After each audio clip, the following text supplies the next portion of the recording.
Hey there, guys. All right, today we are back with some more BlueJay. We don't have that many videos left to go through, so we'll be coming to an end soon, and we will be waiting. We'll be at the point where we just wait for him to upload a new video.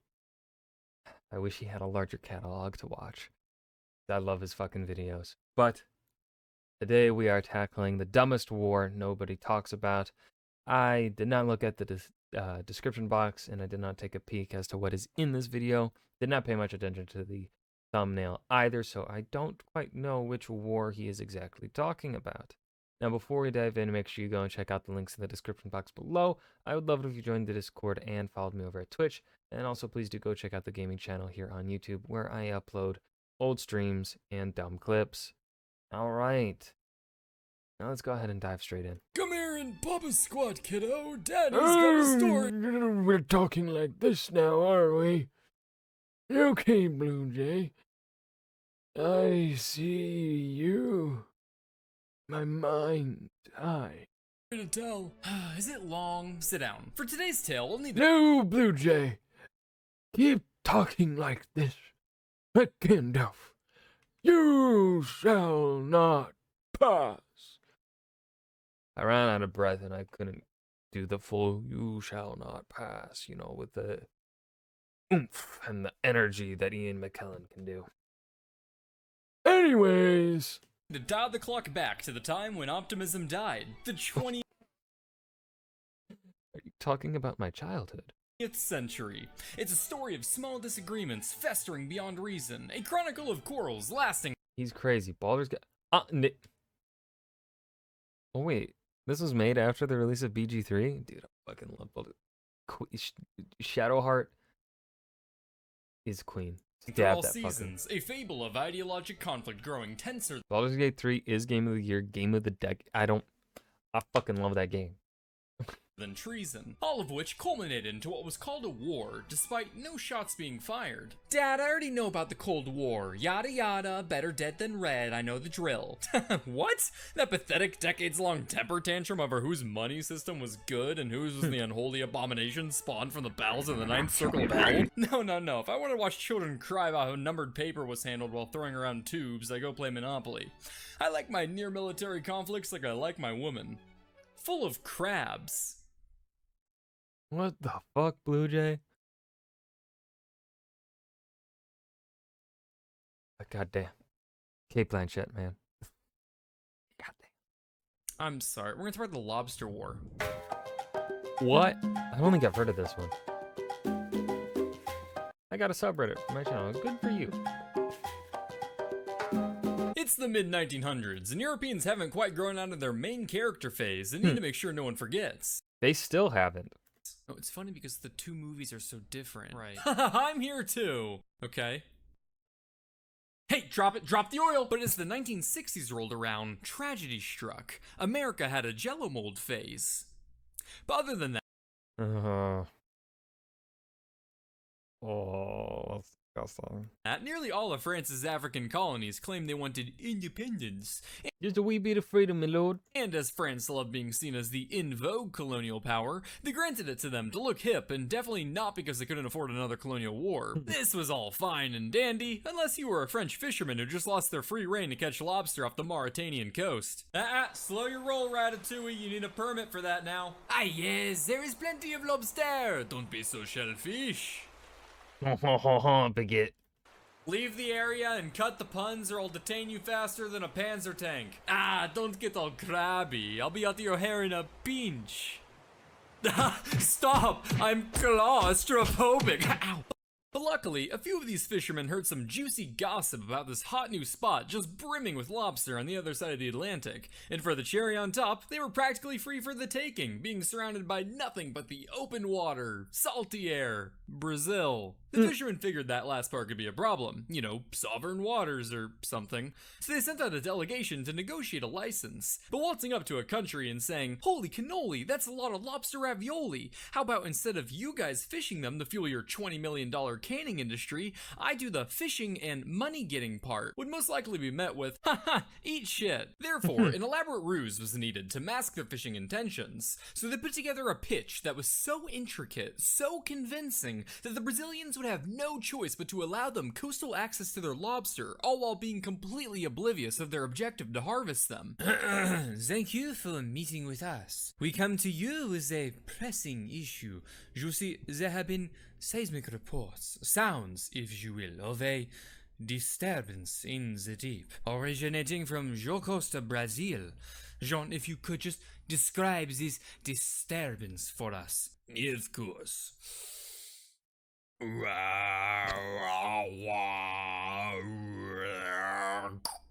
And you see, it was those clicks, thank you, Jean, it was those clicks that led us to lobster.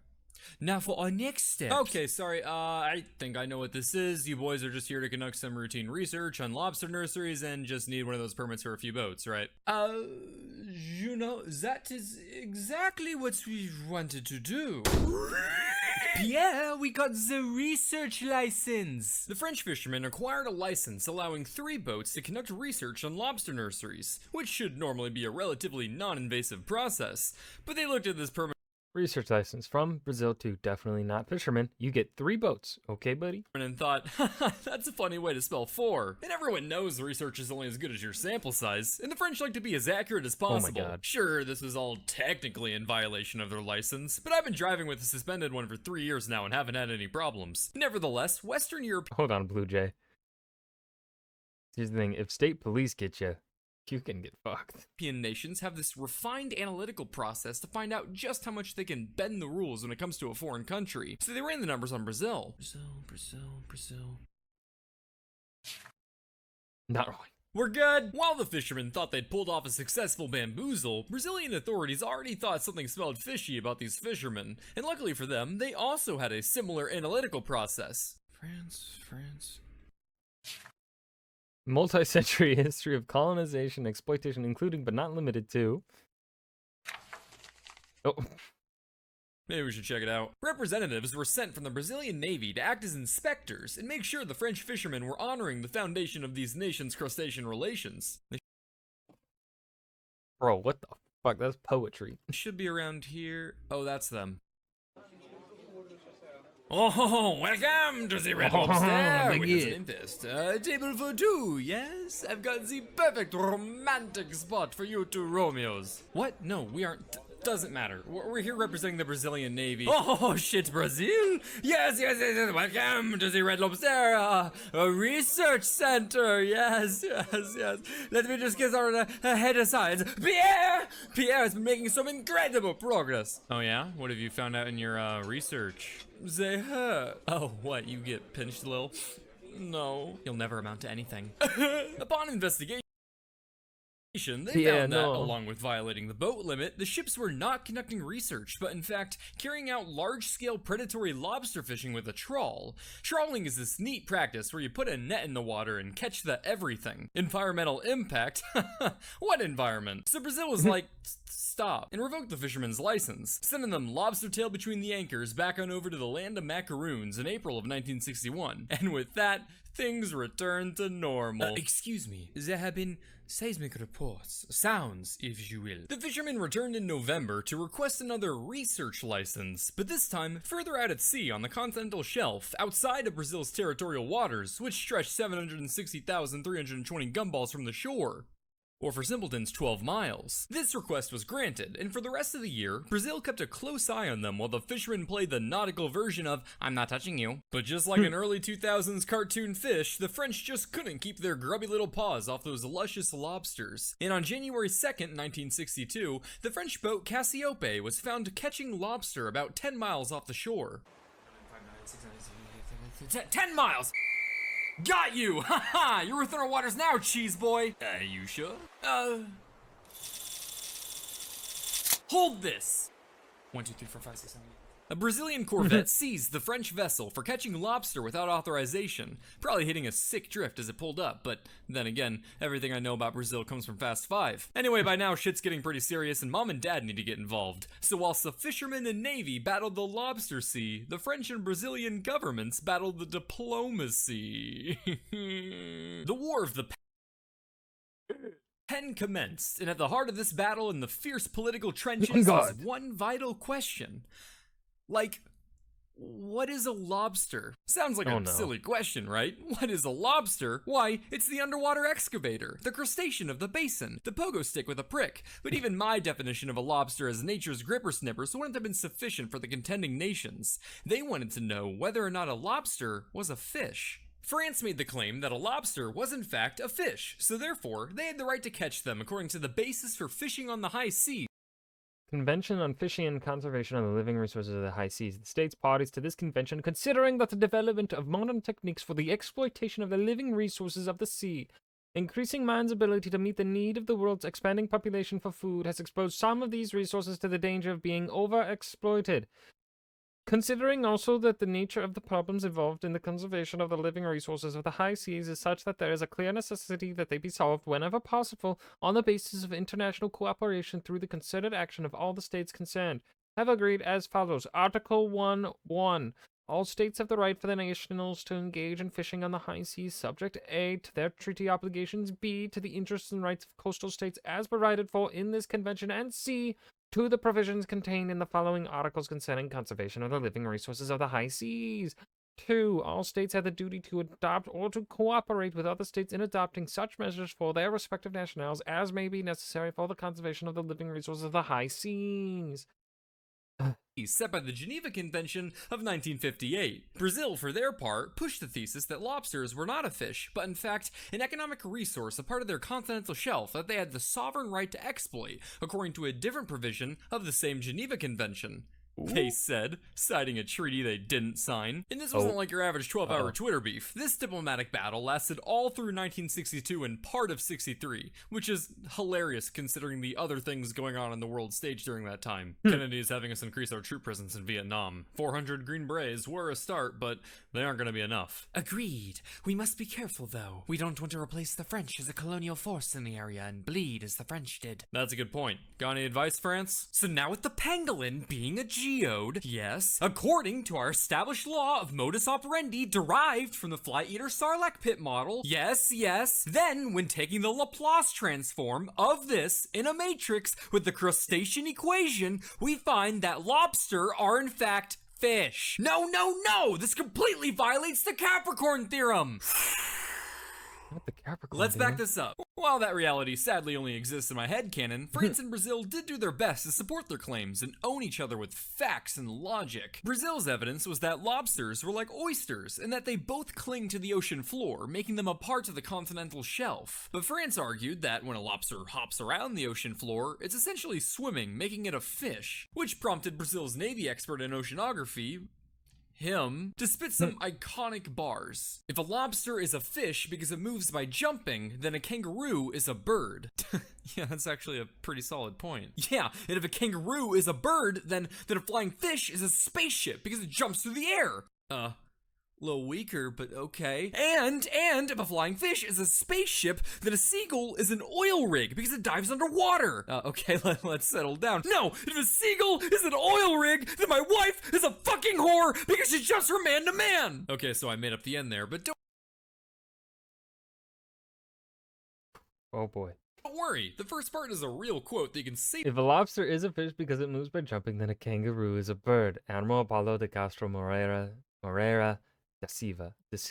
Safely add to your Instagram bio. While mom and dad fight in their room, let's check on how things are going on the water, and wow, France just doesn't care. Like the IRS at my front door, the fishermen just kept coming back, completely unfazed by the international turmoil and monolithic tubes of death pointed at their face. So the Brazilian Navy just continued seizing their ships, going, "Stop it," while making them sign a paper swearing they wouldn't return. But the French were like, haha, I can't read this. Acordo. I'm would not gonna often try just it, come but back sure. anyway. In one instance, a French ship was caught by a patrol off the northeastern coast to order them to sail to deeper waters. At first, the fisherman captain ignored them, but while he may not have spoken Portuguese, there are only a few ways you can interpret a blaring alarm stating "Postos de combati." Postos de combati. Postpone the confetti? Ah, but you promised! Sources differ on the exact timing, but it was around now when the French fishermen were getting pretty fed up with being told what to do, so they started to complain. And by complain, I mean they personally petitioned warships for protection from French President Charles de Gaulle himself. De Gaulle said "Lobter" and granted the request, sending gunboats along with 5 more fishing vessels to the Brazilian coast. The French sailed over with a And of lot more course, de confidence Gaulle this did time. that. I mean, they've got defenses now. When has that ever failed France? But unfortunately for them, Brazil was about as likely to let them swipe their salty sea spiders as Hollywood is to pay their writers. So the Brazilian Navy boarded these I should have watched this video sooner. Damn. fishing boats without a second thought. Whoa shit, I didn't think they'd seize them with us right here. Well, should we do something? No, you crazy? Haven't you seen Fast 5? Much like a pilot to a millionaire's island, the French Navy sat there and did nothing. But This is such a 2023 video. Like, this is, like, if you ever want to see a video date itself in real time, this video is doing it. Record speed. Same couldn't be said on the diplomatic front, as it was then that the French ambassador to Brazil visited President João Goulart about the issue. Goulart stated he didn't want any trouble with France and made the surprise presidential order to release 3 captured fishing boats and allow them to fish. Honey, they reopened that Red Lobster. Terry, we are a loyal Long John Silver's family. As expected, the Brazilian people were none too pleased about this, and the resulting backlash pushed the government to rescind this permission shortly thereafter. Things then escalated even further when in late February 1963, Brazil delivered an ultimatum. All Frenchies have 48 hours to skedaddle skadoodle to the land of poodles, else they'd get the noodle.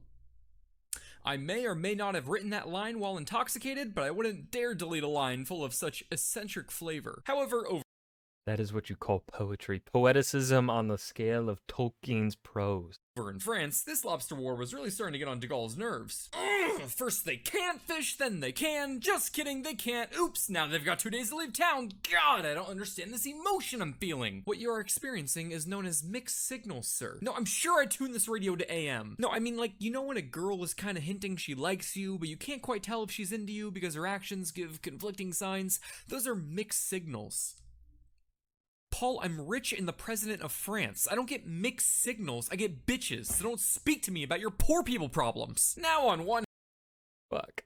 hand, Brazil is an important strategic partner of the French. The latter has invested over 1,000 million francs into the former, and they rely on the iron smelting, textiles, and chemical products of Brazil.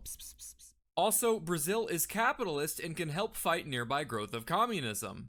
So, some would say, it would be in the best interest of France to be like, wow, you know, maybe we shouldn't go to war over the ocean bugs that piss out their face. But on the other hand, this wasn't the people's France, this was de Gaulle's France. And seeing as how this was the man who tried escaping World War I prison camps 5 times, once while posing as a nurse, it should be no surprise to hear that de Gaulle was a very stubborn man. And this stubborn man considered Brazil's actions to be a slight on the majesty of France. So he did not back down, but instead dispatched the French destroyer Tartu to the Brazilian coast. Tempers are flaring, ministers are swearing. With this newest escalation, Brazil is preparing. The newspapers have been rousing the public, and the atmosphere in Brazil is one of imminent war. The Tartu by itself wasn't a huge concern. What made things scarier was where it came from. A whole task force of French ships merely 3 days away, containing not only a state-of-the-art aircraft carrier, but also a tanker named Le Baise, which means the fuck in French,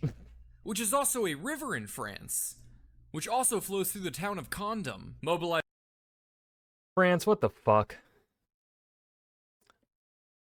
That's fucking funny. I respect it. as the Navy. Understood, sir. Wait.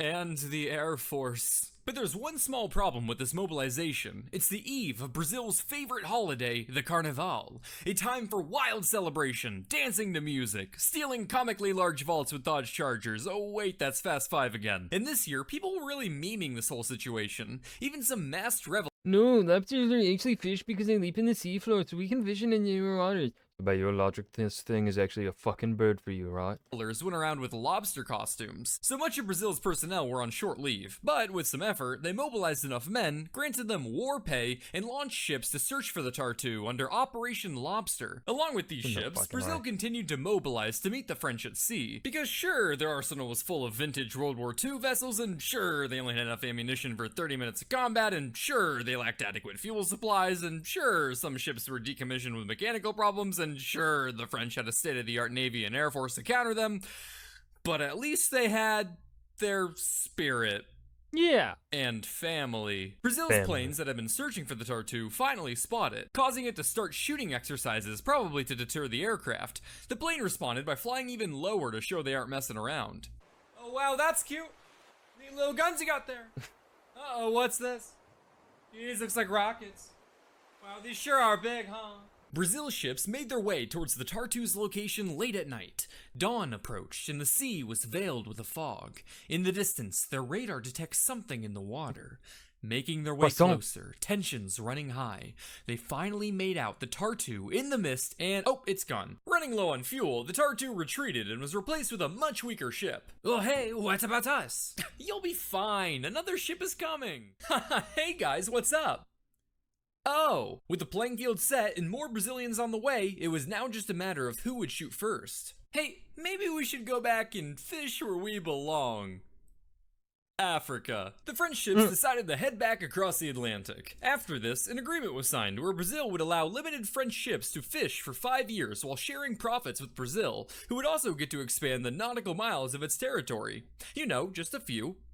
100. While in the Damn. end, France decided war wasn't worth it. To be honest, I'm surprised it got even remotely this far. Running some numbers, if one anti-aircraft gun on one French vessel fired for just 11 minutes, say in case it wanted to teach some smart-ass aircraft a lesson, you'd already rack up an ammunition bill more expensive than the $3 million a year the French fishermen were raking in. But to be honest, with the cost and street cred for a European nation losing a diplomatic war with Brazil over lobster, perhaps World War III would have just been worth it.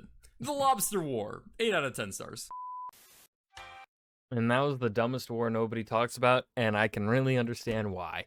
That was a dumb fucking war. But I love BlueJay's videos. I've got nothing to say here at the end of this video. It was just dumb fun. So I hope you guys enjoyed as well. Remember to hit that like button and subscribe for more, and I will see you guys in the next video.